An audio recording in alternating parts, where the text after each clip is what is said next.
नमस्कार साथियों, बहुत बहुत स्वागत है आप सभी का आपके अपने परिवार गवर्नमेंट एजुकेशन में। दोस्तों, इस वीडियो में हम मध्य प्रदेश सामान्य ज्ञान के प्रश्न देख रहे हैं जो कि प्रीवियस ईयर पेपर में आए हुए क्वेश्चन है। और यह दरअसल जो है वो 2016 में एग्जाम हुआ था, उसके बाद जो है वो अब हो रहा है। तो आप समझ सकते हो ये करीबन 5 साल बाद जो है वो ये एग्जाम हो रहा है। तो अभी इसके फॉर्म भरना स्टार्ट नहीं हुए हैं क्योंकि अभी नोटिस जारी किया गया था कि जिसमें पदों की भर्ती जो है वो आगे जो है वो बढ़ाई जाएगी, मतलब पद संख्या जो है वो बढ़ाई जाएगी। ओके, तो यहाँ से हम देखेंगे मध्य प्रदेश सामान्य ज्ञान के क्वेश्चन। बहुत ही आसान से प्रश्न आपको देखने को मिलते हैं। अगर आपने इससे पहले के वीडियो नहीं देखे तो यहाँ पर एक आई को बटन आ रहा होगा, उस पर आप क्लिक करके देख सकते हो। चलिए पहले क्वेश्चन की तरफ हम बढ़ते हैं और पहला क्वेश्चन आपके सामने है, मध्य प्रदेश के गृह मंत्री कौन है, ये पूछा गया है। ये दरअसल जो है वो पहला जो 2016 में जब गृह मंत्री थे उनका है। तो अभी करंट के आपको याद रखना है, अभी गृह मंत्री कौन है। आपने काफी नाम सुना होगा, नरोत्तम मिश्रा। ठीक है, अभी ये गृह मंत्री है नरोत्तम मिश्रा, जो कि मध्य प्रदेश के गृह मंत्री हैं। बाकी आपको जितनी भी कैबिनेट मिनिस्ट्री है वो आपको याद रखना चाहिए, जैसे कि जल मंत्री कौन है। बात की जाए तो आपको याद रखना है तुलसी सिलावट जो है वो जल मंत्री हो गए। इमरती देवी जो होगी वो महिला एवं बाल विकास मंत्री हो गई। ठीक है, वन विभाग हो गए, कुंवर विजय शाह हो गए। ठीक है, विजय सिंह वन विभाग जो है वो वन मंत्री हैं। तो ये सब चीजें यहाँ आपको याद रखनी है। एंड बाकी चलिए हम अगले क्वेश्चन की तरफ बढ़ते हैं। नेक्स्ट है यहाँ पर, सुरक्षा कारणों के मद्देनजर T20 विश्व कप को भारत पाकिस्तान मैच को किस स्थान से स्थानांतरित किया गया था। ठीक है, जम्मू, जैसलमेर, धर्मशाला और मुंबई। तो ये उस समय का भी है, तो ये धर्मशाला से जो है वो स्थानांतरित किया गया था। लेकिन अभी आपको याद रखना है, जैसे कि T20 अभी जो हुआ था वो कहाँ पे हुआ था। ठीक है, तो UAE में हुआ था T20 वर्ल्ड कप। ठीक है, T20 वर्ल्ड कप जो हुआ था वो UAE में हुआ था। आपसे महिलाओं का पूछा जा सकता है कि women women cricket world cup ये अभी कहाँ पे हुआ था। तो याद रखना है न्यूजीलैंड में। ठीक है, न्यूजीलैंड में अभी हुआ था। और बाकी बात की जाए तो आईपीएल आपसे पूछा जा सकता है, तो आईपीएल 2021 का जो है ये कहाँ पे हुआ था, ये यूएई में हुआ था। और अभी आईपीएल 2022 का जो है वो आयोजन मुंबई महाराष्ट्र में। ठीक है, तो महाराष्ट्र। तो ये सभी आपको याद रखना है। बाकी टोक्यो हो गया, टोक्यो आपसे पूछा जा सकता है। टोक्यो ओलंपिक जो हुए थे कहाँ हुए थे, तो जापान में हुए थे, टोक्यो जापान। ठीक है, ये भी आपको याद रखना है। पैरा ओलंपिक हो गए तो वो भी वहीं पर ही हुए थे, पैरा ओलंपिक। ठीक है, तो ये भी कहाँ पे हुए थे, जापान में हुए थे। अब इसके नेक्स्ट जो होना है वो कहाँ पर होना है, तो नेक्स्ट होना है देखिए फ्रांस पेरिस में होना है, उसके बाद जो है वो लॉस एंजलिस में होना है। ठीक है, तो पेरिस में याद रखना है, नेक्स्ट जो होंगे वो कहाँ पर होंगे, पेरिस में। तो ये सारी ही जो है वो चीज़ें आपको याद रखना है। 2023 का जो आईसीसी क्रिकेट वर्ल्ड कप जो है कहाँ पर होना है, इंडिया में होना है। तो इसे आप याद रखना, काफ़ी जो है क्वेश्चन। अभी जो है वो फुटबॉल वर्ल्ड कप होना है, तो वो कहाँ पर, इंडिया में होना है, जो कि उड़ीसा में है। तो ठीक है, तो ये भी आपको याद रखना है, उड़ीसा में अभी होना है। अभी जो है वो उड़ीसा के जो मुख्यमंत्री पटनायक जी हैं, तो उन्होंने जो है वो अभी प्रदेश से हैं। कैलाश सत्यार्थी, अनिल काकोडकर, अमृता सेन या सीवी रमन। तो नोबेल पुरस्कार की बात की गई है तो मध्य प्रदेश से जो है वो कैलाश सत्यार्थी हैं। इनका जन्म आपसे पूछा जाता है, जन्म कहाँ पे हुआ था, तो विदिशा में हुआ था। ठीक है, तो कैलाश सत्यार्थी इनको कब दिया गया था, 2014 में जो है वो नोबेल पुरस्कार जो है वो दिया गया था। नोबेल प्राइज जो है वो दिया गया था, किसके लिए दिया गया था, पीस के लिए दिया गया था। ठीक है, पीस यानी शांति के लिए जो है वो इनको दिया गया था। एंड इन्होंने जो है वो क्या चलाया था, बचपन बचाओ आंदोलन। आंदोलन जो है वो इनके द्वारा चलाया गया था और उसी के मद्देनजर रखते हुए जो है वो इनको 2014 का नोबेल पुरस्कार जो है वो दिया गया था। तो इम्पोर्टेंट पर्सन है, याद रखना है। अगले प्रश्न की तरफ बढ़ते हैं। बहुकला भवन भारत भवन स्थित है ग्वालियर, इंदौर, भोपाल और उज्जैन में। आसान सा प्रश्न है, भारत भवन कई बार मैंने आपको बताया हुआ है। तो इसका आंसर हो जाएगा कहाँ पर है, ये भोपाल में है। ठीक है, भारत भवन हो गया, भारत भवन, रविंद्र भवन एंड कुशाभाऊ ठाकरे भवन। इसका पहले जो नाम था वो मिंटो हॉल था। ठीक है, तो अभी नाम चेंज कर दिया गया है, कुशाभाऊ ठाकरे कर दिया है, तो ये भी आपको याद रखना है। बाकी आपको यहाँ पर भोपाल में इंदिरा गांधी मानव संग्रहालय ये भी देखने को मिलेगा। ठीक है, वन विहार नेशनल पार्क आपको देखने को मिलेगा, तो ये भी याद रखना है। झीलों की नगरी कहा जाता है भोपाल को, झीलों की नगरी, राजा भोज की नगरी, नगरी, ठीक है, इसे भी आपको याद रखना है। यहाँ पर जो मेट्रो है उसका नाम कर दिया गया है भोज मेट्रो। पहले भोपाल मेट्रो हुआ करती थी, लेकिन अब जो है वो भोज मेट्रो के नाम पर जो है वो इसको रख दिया गया। यहाँ पर हबीबगंज, हबीबगंज रेलवे स्टेशन है, उसका नाम बदल के क्या कर दिया गया है, रानी कमलापति रेलवे स्टेशन। ठीक है, रेलवे स्टेशन इंपोर्टेंट है। भारत का जो है वो पहला हबीबगंज रेलवे स्टेशन, जिसका नाम बदल के रानी कमलापति कर दिया गया, जो कि पहला प्राइवेट है, तो ये भी आपको याद रखना है। देश का दूसरा, करंट अफेयर्स का मैं आपको बता दूं, देश का दूसरा सीएनजी बायो प्लांट जो है वो यहाँ पर स्थापित किया जाएगा। पहला जो है वो इंदौर में किया गया है, दूसरा जो है वो बात की जाए तो भोपाल में किया जाएगा। एंड आपको याद रखना है, देश की पहली 5G स्मार्ट सिटी जो रहेगी वो भोपाल ही रहेगी, तो ये भी इम्पोर्टेंट है, इसको भी आपको याद रखना है। बाकी यहाँ पर जो है ताज उल मस्जिद, ताज उल मस्जिद भी आपको यहीं पर देखने को मिलेगा। चमन महल हो गया, चमन महल हो गया, मोती महल हो गया, ये सभी आपको यहीं पर देखने को मिलेंगे भोपाल में। तो भोपाल को इम्पोर्टेंट है, यहाँ से काफ़ी स्ट्रेटेजी की आपको देखने को मिलती है। चलिए अगले प्रश्न की तरफ बढ़ते हैं।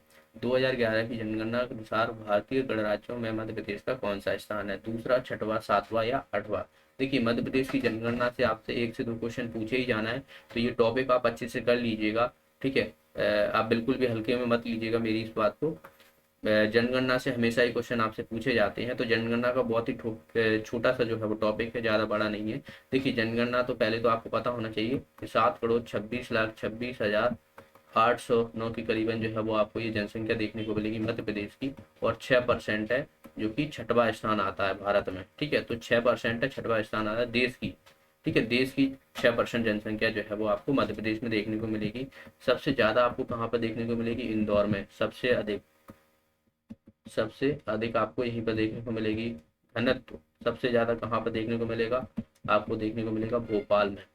ठीक है, वैसे तो अगर एमपी का आपसे पूछ लिया है, 236 जो है वो एमपी का जो है वो घनत्व ही है, घनत्व, जनसंख्या घनत्व। ठीक है, जनसंख्या घनत्व आपको याद रखना है।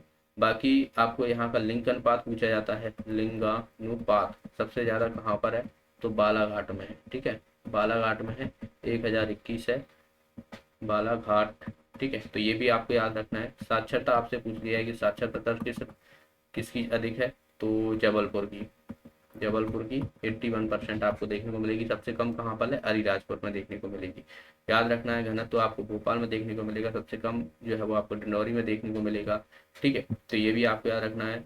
लिंग अनुपात आपको सबसे ज़्यादा बालाघाट में, सबसे कम जो है वो भिंड जिले में देखने को मिलता है। सबसे कम आपसे पूछ रहा है तो भिंड जिले में देखने को मिलेगा। तो ये सारी चीज़ें आपको याद रखना है। 1872 में लॉर्ड मेयो के टाइम पे पहली जनगणना हुई थी, 1881 में फिर नियमित रूप से जो है वो लॉर्ड रिपन के टाइम पर जो है वो शुरू की गई थी। 2011 में जो जनगणना हुई थी वो 15वीं जनगणना थी। एंड स्वतंत्र भारत की आपसे पूछ लिया कि स्वतंत्र भारत की कौन सी थी, तो 7वीं जनगणना थी। तो इसे भी आपको याद रखना है। जनगणना जो है वो केंद्र सरकार के अंतर्गत आता है, यानी केंद्र सरकार का जो है वो विषय देखने को मिलता है। 10 वर्ष में जो है वो एक बार जनगणना होती है, तो पहले 2011 में हुई थी, 2021 में होनी है, तो मतलब हो गई है, अभी उसके आंकड़े नहीं आए हैं। तो ये जो है वो आपको याद रखना है, 10 वर्ष पश्चात जो है वो जनगणना देखने को मिलती है। अगले प्रश्न की तरफ बढ़ते हैं। वर्तमान में राज्यपाल पूछे गए, तो ये पहले हैं, तो अभी आपको याद रखना है वर्तमान में जो मध्य प्रदेश के राज्यपाल हैं मंगू छगन भाई पटेल। ठीक है, ये आपको जो है वो देखने को मिलेंगे मध्य प्रदेश के राज्यपाल। ठीक है, अध्यक्ष आपसे पूछ रहे हैं गिरीश गौतम जो है वो आपको अध्यक्ष देखने को मिलेंगे, तो इनका भी आपको याद रखना है। मध्य प्रदेश की जितने भी जो है वो आपको जो वर्तमान में जो भी हैं, जैसे कि न्यायाधीश हो गए, तो रवि कुमार मलिमत जो है वो आपको वर्तमान में न्यायाधीश देखने को मिलेंगे जबलपुर के, तो इसे भी आपको याद रखना है। तो वर्तमान में जो है वो मंगू छगन भाई पटेल जो है वो इनका नाम याद रखना है, ये मध्य प्रदेश के राज्यपाल हैं, गवर्नर है। ओके, अगले प्रश्न की तरफ बढ़ते हैं। गवर्नर की आयु आपसे पूछी जा सकती है कितनी है, तो आयु आप याद रखना 35 वर्ष जो है वो मध्य प्रदेश गवर्नर की जो है वो आयु होती है। ओके, तो इसे आपको याद रखना है, राष्ट्रपति जो है वो अपॉइंट करता है इनको। ठीक है, नेक्स्ट है यहाँ पर निम्नलिखित में से कौन सा मंदिर मध्य प्रदेश में स्थित नहीं है? खजुराहो स्थित है, खजुराहो, सोमनाथ, श्रीनाथ जी, त्र्यंबकेश्वर। तो इसका आंसर हो जाएगा खजुराहो। खजुराहो में जो है वो आपको ये कहाँ पर देखने को मिलता है? छतरपुर में देखने को मिलेगा। 950 से 1050 ईस्वी के बीच में जो है वो किसके द्वारा? चंदेल शासकों के द्वारा जो है वो बनवाया गया था। ठीक है, यहाँ पर जो है वो काफी मंदिर आपको देखने को मिलेंगे। एंड इसमें देखिए एक पूर्वी हो गया, पश्चिमी हो गया, दक्षिणी हो गया, ये 3 भागों में जो है इसको बांटा गया है। तो पूर्वी में बात की जाए तो पार्श्वनाथ का मंदिर आपको देखने को मिलेगा। ठीक है, पश्चिमी में आपको देखने को मिलेगा दूलादेव, दक्षिणी में आपको देखने को मिलेगा चतुर्भुज मंदिर। दूलादेव जो है वो महादेव मंदिर, कदरिया महादेव का मंदिर जो है वो सबसे बड़ा मंदिर आपको देखने को मिलेगा, जो कि खजुराहो में आपको देखने को मिलता है। तो इम्पोर्टेंट क्वेश्चन है यहाँ से काफी। अगर 950 से 1050 की ईस्वी ना दी हुई तो 10 से 11वीं ईस्वी दी होगी, तो ये भी आप याद रखना है, ये भी आपको लिखा मिल सकता है अगर ऐसा ना लिखा मिलता। ठीक है, तो इम्पोर्टेंट क्वेश्चन है, याद रखना है। खजुराहो को जो है वो 1986 में जो है वो यूनेस्को की विश्व धरोहर में शामिल किया गया था, विश्व धरोहर में जो है वो शामिल किया गया था।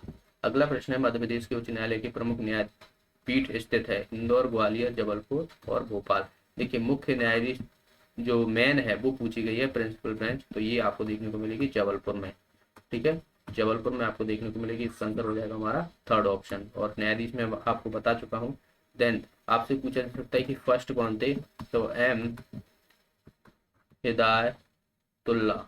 ठीक है, एम हिदायतुल्ला जो कि मध्य प्रदेश के मुख्य न्यायाधीश थे पहले। ठीक है, तो ये आपको याद रखना है। बाकी अभी इंडिया के आपसे पूछ लिया सकते हैं सर्वोच्च न्यायालय के, तो आर वी रमन करके जो है वो ये है। ठीक है, फर्स्ट आपसे पूछ गए हैं तो एच जे कानिया थे। फर्स्ट फीमेल आपसे पूछ लिया है, फीमेल तो कौन? फातिमा बीवी जो थी पहली सर्वोच्च न्यायालय की मुख्य न्यायाधीश थी। हाईकोर्ट की आपसे पूछ लिया है कि प्रथम हाईकोर्ट की कौन थी भारत में? तो लीला सेठ, लीला सेठ। ये सभी मिसलेनियस हैं जो आपको लूसेंट के पिछले भाग में देखने को मिल जाएंगे। तो ये हमेशा ही क्वेश्चन, ये मान के चलो कि ऐसे क्वेश्चन जो है वो आपको सदाबहार क्वेश्चन देखने को मिलते हैं। भारत में अभी कितने हैं? 25 जो है वो हाई कोर्ट है। ठीक है, 25वां कौन सा है? 25वां जो था वो अमरावती, अमरावती जो है वो 25वां हाई कोर्ट है। पहला जो हाई कोर्ट जो स्थापित किया गया था वो कलकत्ता में किया गया था। अगला प्रश्न है, निम्नलिखित क्रिकेटरों में से कौन सा मध्य प्रदेश से संबंधित नहीं है? नरेंद्र इरवानी, नमन ओझा, अजिंक्य रहाणे और अमय खुरासिया। इसका आंसर हो जाएगा अजिंक्य रहाणे। ये मध्य प्रदेश से संबंधित नहीं है, बाकी ये तीनों ही संबंधित है। खासकर आप इनका नाम याद रखना, नमन ओझा का, ये इंपॉर्टेंट है, ये काफी पूछ लिए जाते हैं। नेक्स्ट है यहाँ पर, मध्य प्रदेश का सर्वोच्च खेल पुरस्कार निम्नांकित में से कौन सा है? कुशल पुरस्कार, विक्रम पुरस्कार, ज्योति पुरस्कार, सूर्य पुरस्कार। इसका आंसर हो जाएगा हमारा विक्रम पुरस्कार। ठीक है, विक्रम पुरस्कार जो है वो इम्पोर्टेंट है। ये किस लिए दिया जाता है? खेल की श्रेणी में जो है वो दिया जाता है। इसकी राशि जो है वो बढ़ा दी गई है। ठीक है, इसकी राशि आपको याद रखनी कि सबसे पहले मैं आपको बता दूं कि जो विक्रम पुरस्कार है ये कितने लोगों को दिया गया? अभी 2020 का ये दिया गया है 10 लोगों को।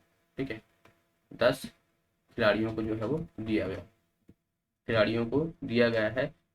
बाकी आपको नाम हो, जैसे कि नाम भी इनसे पूछ लिए जाते हैं कि एकता यादव जो कि सैलिंग खिलाड़ी हैं तो उनका नाम आपसे पूछा जा सकता है, तो इसे आपको याद रखना है। विवेक सागर हो गए जो हॉकी के प्लेयर हैं, उनका नाम आपसे पूछा जा सकता है, जो कि होशंगाबाद के। एक पूजा मालवीय है, मलखम है, तो उनसे आपसे पूछा जा सकता है। तो ये विक्रम पुरस्कार के लिए जो है वो दिया जाता है। बाकी एकलव्य पुरस्कार हो गया, तो ये भी आपसे पूछा जा सकता है। एकलव्य ये कितने? 13 लोगों को दिया गया है। ठीक है, और बात की जाए विश्वामित्र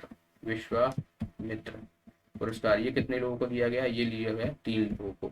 ठीक है, याद रखना है। प्रभाष जोशी जो है वो 1 लोगों को दिया गया, और जो लाइफ टाइम अचीवमेंट पुरस्कार है वो भी जो है वो 1 लोगों को जो है वो दिया गया था। ठीक है, बाकी इसकी राशि आपसे पूछी जा सकता है, क्योंकि मध्य प्रदेश सरकार ने जो है वो इनकी राशि जो है वो बढ़ा दी गई है। इनकी जो है वो 1 लाख हो जाएगी एकलव्य के लिए। ठीक है, पहले 50,000 थी, अब 1 लाख हो गई, और बाकी सभी के लिए जो है वो 2 लाख है। ठीक है, तो इसके लिए भी 2 लाख हो जाएगी। तो इनकी पहले 1 लाख हुआ करती थी, अब 2 लाख कर दी गई है, और एकलव्य की पहले 50,000 हुआ करती थी, तो इनकी भी 1 लाख कर दी गई है। तो इन सभी का नाम आपको याद रखना है। इसरो का केंद्र जो है मध्य प्रदेश में कहाँ स्थित है? इंदौर, रतलाम, मंदसौर, भोपाल। तो ये आपको देखने को मिलेगा भोपाल में। इसका आंसर हो जाएगा हमारा भोपाल में। बाकी इसरो के आपको अभी चेयरमैन याद रखना है, इम्पोर्टेंट है। पहली बात तो 15 अगस्त 1969 को इसकी स्थापना हुई थी। ठीक है, इसका हेडक्वार्टर आपको कहाँ पर देखने को मिलेगा, बेंगलुरु में देखने को मिलता है, तो इसे आप याद रखना है। और इसके चेयरमैन अभी कौन बनाया गया है, एस सोमनाथ। ठीक है, इंपॉर्टेंट है, याद रखना है, एस सोमनाथ जो है वो अभी इसरो के चेयरमैन बनाए गए हैं। विक्रम साराभाई ने जो है इनकी स्थापना की थी, इसरो की, इंडियन स्पेस रिसर्च ऑर्गेनाइजेशन, ये इसका जो है वो फुल फॉर्म है। नेक्स्ट है यहाँ पर निम्नलिखित में से कौन सा प्रपात मध्य प्रदेश में स्थित है, जोग प्रपात, दूधधारा, कदम्बी और धुआंधार। तो इसका आंसर हो जाएगा धुआंधार। कई बार मैंने आपको बताया है ये कहाँ पर है, जबलपुर में। जबलपुर में कहाँ पर है, भेड़ा घाट, भेड़ा घाट में है। बाकी और भी जैसे कि केवटी जलप्रपात हो गया, ये भी आपको जो है वो बात कीजिए मध्य प्रदेश में देखने को मिलेगा। चूलिया जलप्रपात हो गया, सहस्त्रधारा जलप्रपात, दुग्धधारा हो गया, धुआंधार हो गया। ठीक है, केवटी जलप्रपात हो गया, रजत जलप्रपात हो गया। ये सभी जो जितने भी जलप्रपात है मध्य प्रदेश के, वो आपको याद रखना है। ये किस नदी पर आपसे पूछा जा सकता है, तो नर्मदा नदी पर है। ठीक है, नेक्स्ट है यहाँ पर कालिदास समारोह का आयोजन ग्वालियर में होता है। ग्वालियर में कालिदास समारोह का आयोजन ग्वालियर में होता है, तो ये मतलब किस क्षेत्र में जो है वो देखने को मिलता है। देखिए कालिदास समारोह जो ग्वालियर में नहीं होता, ये क्वेश्चन यहाँ पर गलत है। कालिदास समारोह जो है ये उज्जैन में होता है। ठीक है, तो उज्जैन आप याद रखना, ग्वालियर में नहीं होता। ये साहित्य प्रसिद्ध और नाट्य, लोक कला, साहित्य, आधुनिक कला, तो इसका आंसर हो जाएगा हमारा। देखिए ये इसमें जो यहाँ पर आप देख रहे हो अभी के लिए, तो इसमें जो ऑप्शन भी है ना वो बहुत फिरे हुए हैं। पहले के जो ऑप्शन है, आपको कालिदास समारोह के बारे में सारी चीजें इंपॉर्टेंट पता होना चाहिए सभी।